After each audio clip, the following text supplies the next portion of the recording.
ఎమ్మెల్యేల ఫిరాయింపులపై కొనసాగుతోంది తెలంగాణ స్పీకర్ విచారణకు కడియం శ్రీహరి హాజరయ్యారు. కడియంపై అనర్హత పిటిషన్ వేశారు ఎమ్మెల్యే వివేకానంద.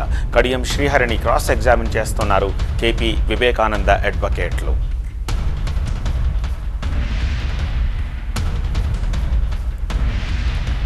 ఈ విచారణకు సంబంధించిన లేటెస్ట్ అప్డేట్స్ అందించేందుకు మా ప్రతినిధి ప్రభాకర్ ప్రస్తుతం మనకి లైవ్లో సిద్ధంగా ఉన్నారు. ప్రభాకర్, చాలాసేపటి నుంచి జరుగుతున్నట్టుంది విచారణ.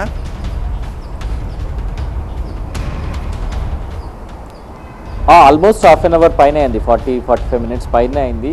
కొంతసేపు స్పీకర్ రాక కోసం వెయిట్ చేశారు. కడియం శ్రీహరి 10:50కే చేరుకున్నారు. దాని తర్వాత కొంతసేపు స్పీకర్ రాక కోసం వెయిట్ చేశారు. స్పీకర్ వచ్చిన వెంబడే విచారణ స్టార్ట్ అయింది. ఇవే అంశాలను కేపీ వివేకానంద్ పిటిషనర్ ఎవరైతే ఉన్నారో కుత్బుల్లాపూర్ ఎమ్మెల్యే, బీఆర్ఎస్ ఎమ్మెల్యేగా ఉన్న కేపీ వివేకానంద్ కడియం శ్రీహరి పార్టీ మారారు. కడియం కావ్య వరంగల్ ఎంపీగా కాంగ్రెస్ బీఫామ్పై పోటీ చేసింది. అదే బీఫామ్తో పోటీ చేసిన కావ్యకు మద్దతుగా కాంగ్రెస్ కండువాతో కడియం శ్రీహరి ప్రచారం చేశారు అనేది పిటిషనర్ బలంగా తన పిటిషన్లో పేర్కొన్నారు. సో దానిలో భాగంగానే ఈరోజు విచారణ జరగనుంది. ఇప్పటికే 9 మంది ఎమ్మెల్యేలకు సంబంధించిన విచారణ పూర్తయింది. దానిలో 8 మందికి సంబంధించిన డెసిషన్ను డిస్పాచ్ చేశారు. ఇప్పుడు నిన్న దానం నాగేందర్కి సంబంధించిన విచారణ జరిగింది. దానం నాగేందర్ డైరెక్ట్గా హాజరు కాకుండా అడ్వకేట్లను హాజరయ్యారు. దాన్ని 2వ తారీఖు వాయిదా వేశారు. ఇప్పుడు కడియం శ్రీహరి నేరుగా హాజరయ్యారు స్పీకర్ ముందు.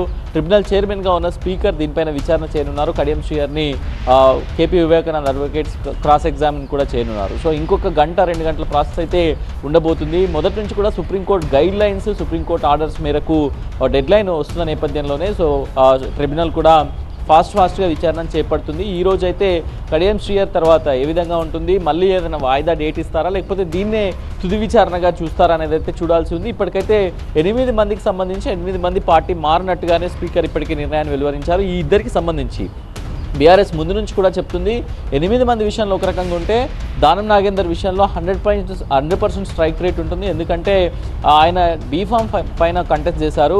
కాంగ్రెస్ బీఫామ్ పైన పార్లమెంటుకు పోటీ చేశారు కాబట్టి సో అది మాత్రం డెఫినెట్గా పోతుందనే కాన్ఫిడెంట్తో బీఆర్ఎస్ ఉంది.